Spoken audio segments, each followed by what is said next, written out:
प्रिय छात्रों, नमस्कार। पिछली कक्षा में हमने चतुर्थी विभक्ति का दूसरा नियम पढ़ा था। आज हम चतुर्थी विभक्ति का तीसरा और चौथा नियम पढ़ेंगे। तो देखिए, चतुर्थी विभक्ति का तीसरा नियम, चतुर्थी विभक्ति की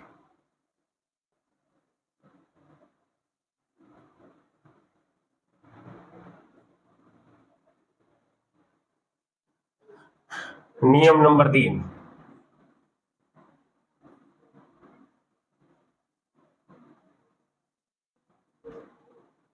जिसका सूत्र है क्रुद्ध है, ध्रुव है, क्रुद्ध, ध्रुव है, ईर्ष्या सूयर्थानाम है, सूयर्थानाम यम प्रति कोप है। क्रोध ध्रुव है, ईड़ से असूयर्था नाम यम प्रति कोप है। तो ये कहता है क्रोध है। क्रोध का मतलब होता है क्रोध करना। क्रोध का मतलब होता है क्रोध करना।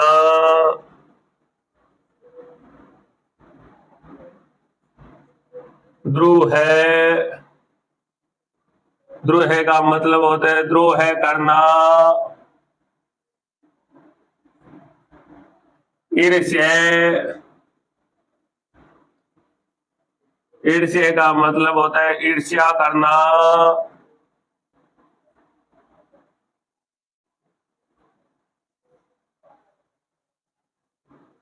असूय और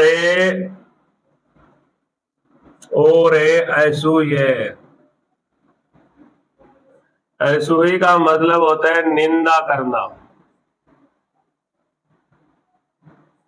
निंदा करना। अर्थ वाली धातुओं के योग में, अर्थ वाली धातुओं के योग में, धातुओं के योग में जिस पर क्रोध आदि किया जाता है,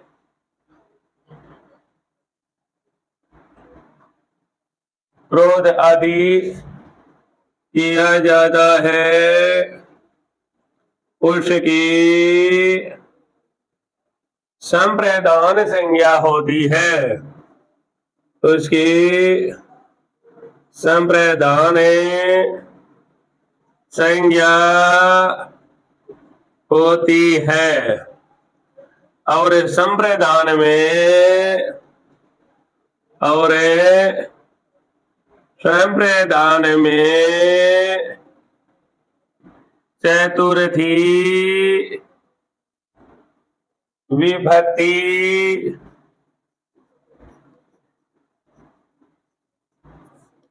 होती है।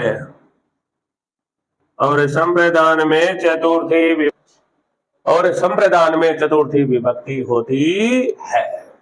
तो देखिए, ये कहते हैं क्रोध ध्रुव है, ईर्ष्या असूयर्था नाम यम प्रति कोप है। ये कहते हैं क्रोध यानी क्रोध करना, ध्रुव है यानी द्रोह करना, ईर्ष्या यानी ईर्ष्या करना, और असूय, असूय का मतलब होता है निंदा करना। अर्थ वाले धातुओं के योग में जिस पर क्रोध आदि किया जाता है, उसकी संप्रदान संज्ञा होती है, और संप्रदान में चतुर्थी विभक्ति होती है। यथा पिता पुत्राय क्रुध्यति, यथा पिता पुत्राय क्रुध्यति, पिता पुत्र पर क्रोध करता है। यहाँ पर पुत्राय को रेखांकित किया गया है, पूछा गया विभक्ति और उसका कारण क्या है। तो आपको लिखना है चतुर्थी विभक्ति ही,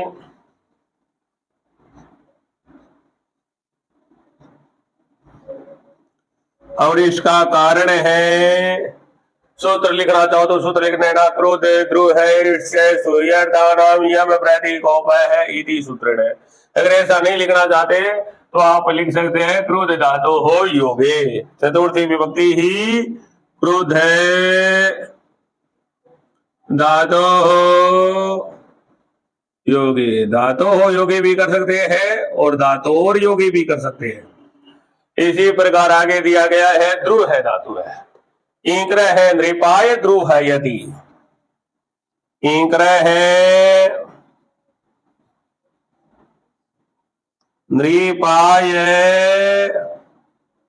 ध्रुव है यति। यहां पर नृपाय को रेखांकित किया गया है विभक्ति और इसका कारण आपको बताना है। तो नृपाय में चतुर्थी विभक्ति है, तो चतुर्थी विभक्ति ही इसका कारण है ध्रुव है धातु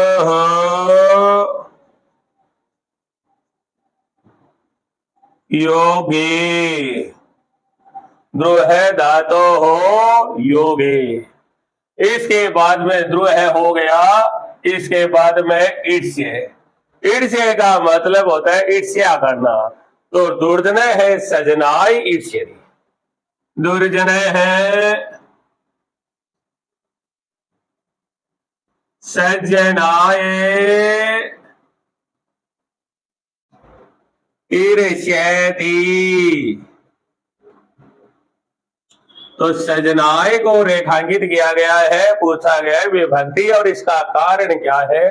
तो इसमें है चतुर्थी विभक्ति ही।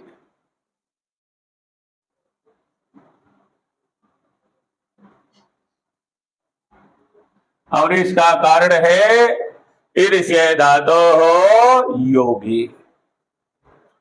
ईर्ष्य धातु हो योगी।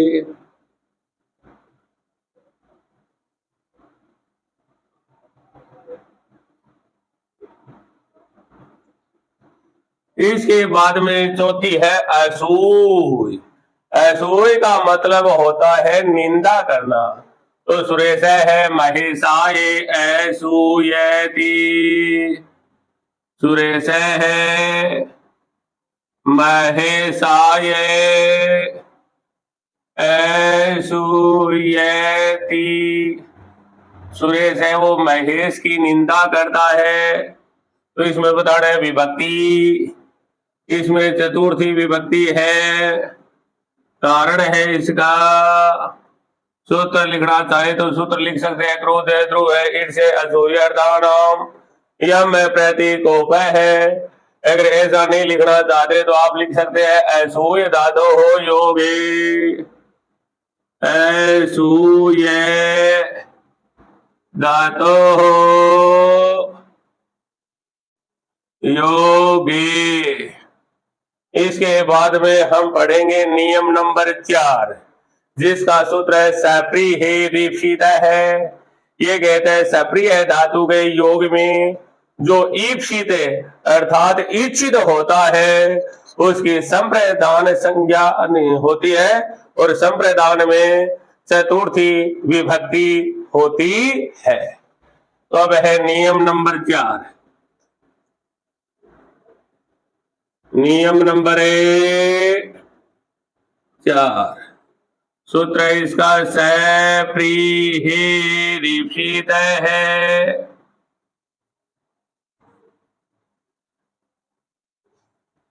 ये कहता है सप्रिय धातु के योग में सप्रिय है।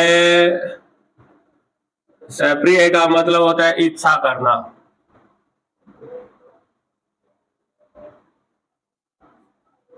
धातु के योग में जो ईप्सित होता है, ईप्सित यानी जिसकी इच्छा की जाती है, ईप्सित होता है उसकी संप्रदान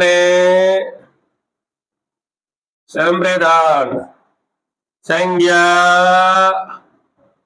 होती है। संप्रदान संज्ञा होती है और संप्रदान में चतुर्थी विभक्ति होती है। सप्रिय धातु के योग में जो ईप्सित होता है उसकी संप्रदान संज्ञा होती है और संप्रदान में चतुर्थी विभक्ति होती है। यदा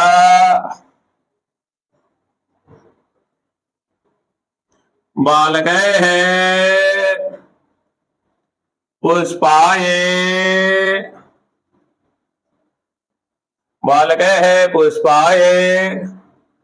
सप्रीहयति। इस वाक्य में पुष्पाय को रेखांकित किया गया है, तो बताइए इसमें विभक्ति और इसका कारण क्या है। तो इसमें है चतुर्थी विभक्ति ही,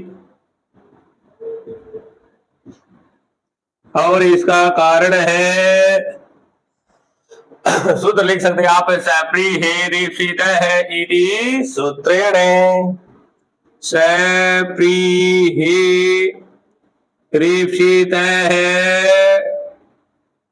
इति सूत्रेण। अगर ऐसा नहीं देना चाहते तो उत्तर तो दूसरा तरीका भी अपने पास है, अथवा तो दूसरा तरीका ये है, इसमें चतुर्थी विभक्ति ही।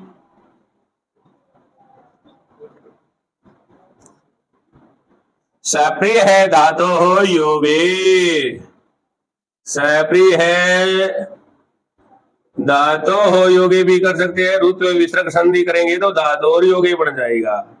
अगर आप ये उत्तर देना चाहे तो ये दे सकते हैं, अगर ये देना चाहे तो ये दे सकते हैं, लेकिन दोनों साथ में नहीं दे सकते। ये देना है तो ये दे देना और ये देना है तो ये देना है।